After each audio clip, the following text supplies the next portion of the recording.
Bernardo Ellis Fleury de Campos Curado, advogado, professor, poeta, contista e romancista, nasceu em Corumbá, de Goiás, Goiânia, em 15 de novembro de 1915 e faleceu no dia 30 de novembro de 1997 na mesma cidade. Filho do poeta Érico José Curado e de Marieta Fleury Curado. Iniciou os estudos das primeiras letras com o pai, em casa.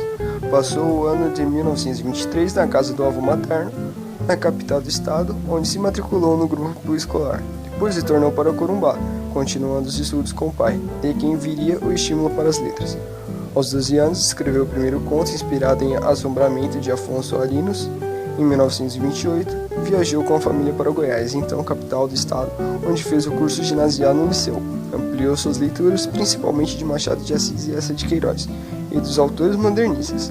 Após a interrupção dos estudos por 2 anos, em 1940, concluiu o curso clássico no Liceu de Goiânia. Em 1945, formou-se na Faculdade de Direito, sendo orador de sua turma. Iniciou-se na Fundação Pública de 1936 como escrivão da Delegacia de Polícia em Anápolis. Foi nomeado escrivão do Cartório do Crime de Corumbá. Participou desde 1934 dos acontecimentos literários do Brasil Central, escrevendo poesias e enviando colaborações de cunho modernista para os jornais de Goiânia. Em 1939, transferiu-se para Goiânia, onde foi nomeado secretário de Prefeitura Municipal com exercício das funções de prefeito por 2 vezes. Em 1955, publicou o livro de poemas Primeira Chuva. Nos anos subsequentes, dedica-se ao magistério e à vida literária. Foi o cofundador, vice-diretor e professor do Centro de Estudos Brasileiros da Universidade Federal de Goiás. Daí passou a professor de literatura na Universidade Católica de Goiás e em vários cursos preparatórios ao vestibular das universidades. Além de colaborar com os órgãos culturais que circulavam no Brasil Central, participou do Congresso de Escritores realizados em São Paulo, Belo Horizonte, Porto Alegre e Goiânia. Promoveu o primeiro Congresso de Literatura em Goiás, em 1953, e realizou palestras, conferências e cursos literários. Entre 1970 e 1978, desempenhou a função de assessor cultural junto ao Escritório de Representação do Estado de Goiás no Rio de Janeiro e reassumiu o cargo de professor na Universidade Federal de Goiás. Desempenhou ainda a função de diretor adjunto do Instituto Nacional do Livro, em Brasília, em 1978 a março de 1985 e em 1986 foi nomeado para o Conselho Federal de Cultura, ao qual pertenceu até a extinção do órgão em 1989. Obra de Bernardo Ellis. Primeira Chuva, Ermos e Gerais, Contos Goianos, A Terra e as Carabinas, O Tronco, Caminhos e Descaminhos, Contos. Bernardo Ellis é um dos maiores escritores de Goiás, boicotado pela crítica literária, pelas grandes distribuidoras de livros e pelo monopólio dos meios de comunicação. Um grande exemplo de boicote foi sua morte, sequer noticiada em um desses grandes veículos de comunicação. Enquanto um dos maiores escritores do país deixava a vida, a maioria das pessoas não era informada deste fato. Quase nenhum livro didático trata da sua obra, além de existirem pouquíssimos trabalhos acadêmicos sobre o autor. Esse fato é um absurdo. A busca do realismo materialista foi bem dinamizada por Ellis e significa um marco na literatura nacional. Representa um dos poucos escritores que decidiu o caminho do mais profundo reconhecimento e interpretação. Murilo Rubial nasceu em Silvestre Ferraz, hoje Carmo de Minas, no estado de Minas Gerais, em 1916 e foi criado em Belo Horizonte. Formado em Direito, foi funcionário público, chefe de gabinete de Juscelino Kubitschek no governo de Minas Gerais e, durante 5 anos, chefe do escritório de propaganda e expansão comercial do Brasil em Madrid, onde foi também adjunto à Embaixada Brasileira.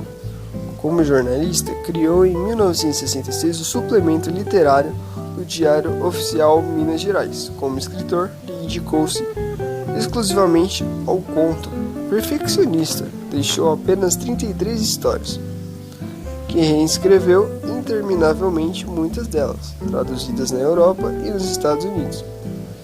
Em vida, publicou os livros O Ex-Mágico, 1947, A Estrela Vermelha, em 1953, Os Dragões e os Outros Contos, 1965, O Pirotécnico Zacarias, em 1974, O Convidado, em 1974, A Casa do Girassol Vermelho, em 1978 e O Homem de Bolha Cinzenta, em 1990. São os livros mais famosos dele.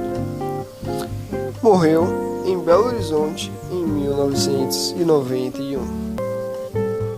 Importância do autor na literatura. Murilo Rubião estreou na literatura ainda na década de 1940 e produziu uma obra bastante concisa. São apenas 33 livros, 33 contos publicados em livros. A produção do contista mineiro ainda hoje pouco conhecida do grande público. O realismo fantástico foi uma das coisas que se tornou importante para a literatura. Os contos de Murilo Rubião filiam-se a uma vertente conhecida como realismo fantástico ou realismo mágico. Trata-se de uma corrente literária interessada em construir narrativas em que acontecimentos inexplicáveis ou impossíveis do ponto de vista lógico ou científico adentrem o universo real, tal qual o conhecemos, sem terem sua existência questionada. Produz-se assim um efeito de estranhamento no leitor que se defronta com cenas absurdas em situações absolutamente cotidianas. Ambos fizeram parte do pós-modernismo, que dura até hoje e começou na década de 60. Porém, eles também já tinham publicado algumas obras antes disso. Bernardo de Elis era regionalista, enquanto Murilo Rubião era do realismo mágico e fantástico.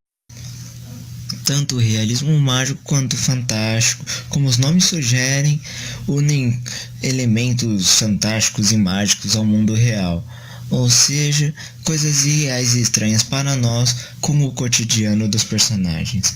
Os personagens desse conto normalmente aceitam com facilidade esses acontecimentos de forma intuitiva. O tempo dos contos é cíclico e não linear, e os sonhos também fazem parte da trama, como um trecho onírico. A narrativa pode se passar na primeira ou na terceira pessoa. Também é comum uma narrativa múltipla, a qual salta da primeira para a terceira pessoa, e assim vice-versa. Já o regionalismo de Bernardo de Elis era realista, possuindo traços do momento histórico e da realidade social da região. A linguagem desse estilo carrega os traços da região, ou seja, suas gírias e típicas construções frasais. Demonstra que as realidades dos personagens são determinadas por suas condições sociais, como também demonstra o espaço físico da região. Momento histórico. O pós-modernismo surgiu na década de 60, num período no qual a América Latina vivia várias ditaduras. Também sofreu influência das superstições e da nova cultura tecnológica. No Brasil, o regime militar começava. Alguns dos autores: Gabriel Garcia Marques, com 100 anos de solidão, Júlio Cortázar, com Os Reis, e Mário Palmério, com Chapadão do Burgue. Análise da obra: Miola dos Anjos e A Cheia de Corumbá. Filho, faz um zóio de bolo lá fora pra nós. O menino saiu do rancho com um baixeiro na cabeça e no terreiro, debaixo da chuva miúda continuada, fincou o calcanhar na lama, rodou sobre ele o pé, riscando com o dedão uma circunferência no chão mole. Outra e mais outra, 3 círculos entrelaçados, cujo centro formava um triângulo equilátero. Isto era simpatia para fazer estiar, e o menino voltou. Pronto, vó. O rio já encheu mais? Perguntou ela. Xi, tá um mar d'água. Quer ver, espia? E apontou com o dedo para fora do rancho. A velha foi até a porta e lançou a vista. Para todo lado havia água, somente para o sul, para a várzea é que estava mais enxuto, pois o braço do rio aí era pequeno. A velha voltou para dentro, arrastando-se pelo chão, feito um cachorro. Cadela, aliás.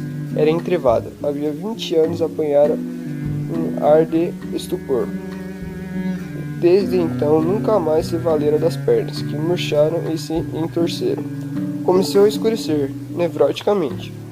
Uma noite que vinha vagarosamente, irremediavelmente, como o progresso de uma doença fatal. O Clemente, filho da velha, entrou. Estava ensopadinho da Silva. Dependurou numa forquilha a caroça, que é a maneira mais analfabeta de se esconder da chuva, tirou a camisa molhada do corpo e se agachou na beirada da fornalha. Mãe, o Val tá que tá sumindo a gente. Este ano mesmo, se der eu se ajudar, nós se muda. Onde ele se agachou, estava agora uma lagoa da água escorrida de calça de algodão grosso. Comentário crítico: esse conto de Bernardo Ellis é muito interessante. É possível compará-lo com o livro Vidas Secas de Graciliano Ramos, onde nele encontramos a situação de extrema seca. Já em Rola dos Anjos e a cheia de Corumbá, nos deparamos com o oposto, a situação de muita água que provoca as cheias, onde em um caso desejava-se chuva e no outro desejava-se a seca. O conto inicia-se de uma forma lenta aparentemente, no entanto, a aparição decorrente da situação surge de uma forma objetiva, sem muitas delongas. A descrição é tão direta que às vezes é preciso reler o parágrafo para que realmente caia a ficha. É evidente a presença do realismo, embora seja um conto, ainda permanece a reflexão do fato.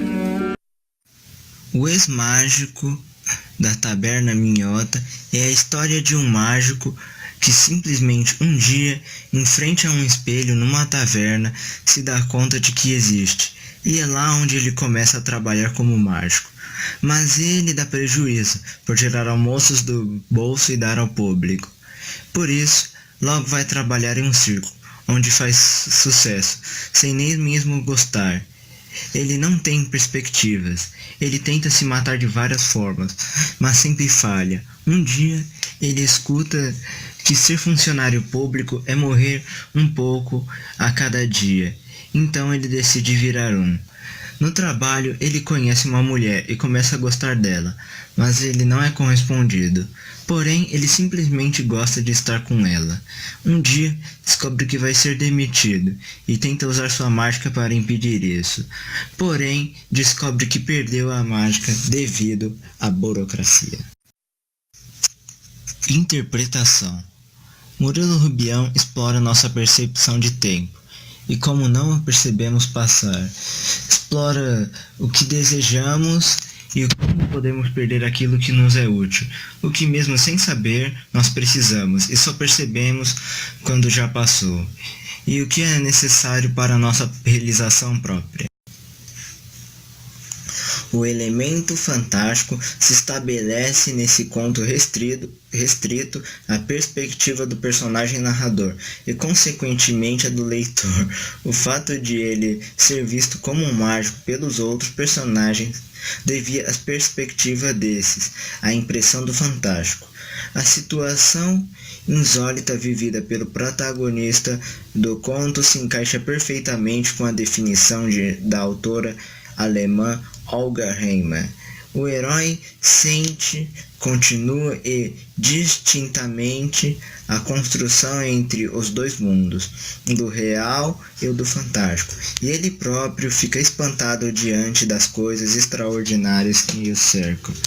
No caso do conto em questão, o protagonista não sente exatamente espanto diante dos fatos fantásticos em virtude do estado psicológico de apatia que ele vive, e que inclusive tem um significado importante para a interpretação geral do conto, mas ele sabe de qualquer forma que aquele é um fato extraordinário. O estilo de Rubião apresenta uma linguagem clara, objetiva, que contrasta com os enredos que são complicados. Essa mescla de situações estranhas, com uma linguagem sóbria e de fácil acesso, amplifica a sensação de que o leitor está participando do conto.